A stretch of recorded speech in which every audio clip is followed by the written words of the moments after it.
আমাদের পুলিশ অফিসারদের স্যারে ব্রিফ করেছেন যে আমরা টেকনোলজিক্যাল পুলিশিং, এরপরে আমরা ইন্টেলিজেন্স পুলিশিং এবং ম্যানুয়াল পুলিশিং, এই তিনটা মেথডকে এক করে যদি অপারেশনাল কাজ করি তাহলে এই অপারেশনাল কাজগুলোতে আমাদের সফলতার হার বেশি হবে।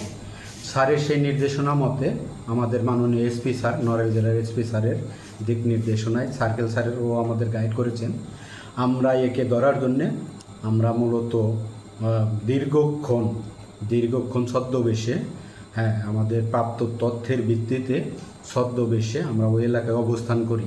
কেউ রাখাল, কেউ মজুর, কেউ রিক্সাওয়ালা, কেউ হকার, এরকম বিভিন্ন ছদ্মবেশে।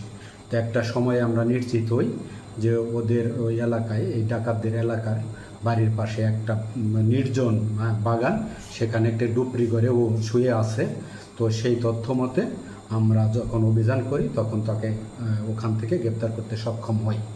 ইতিমধ্যে আপনারা জেনে থাকবেন যে এর নামে মূলত আমাদের কালিয়া থানায় একটা অস্ত্র মামলা সহ 5টি মামলা আছে।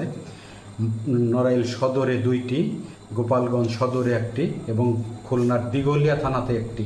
মোট 9টি মামলার পূর্বেরই 9টি মামলা সে আসামি। এছাড়াও আমাদের এলাকায় সম্প্রতি যে ডাকাতির ঘটনা সংঘটিত হয়েছে সে মামলায়ও তাকে জিজ্ঞাসাবাদ করা হবে। এছাড়া আমাদের পাশের নড়াগাতি থানা এবং লোহাগড়া থানাতেও ডাকাতি সংঘটিত হয়েছে। সে বিষয়েও তাকে ব্যাপক জিজ্ঞাসাবাদ করার কার্যক্রম অব্যাহত আছে। আমরা তার তথ্যের ভিত্তিতে আমরা তাকে নিয়ে রাত্রে অভিযান পরিচালনা করি।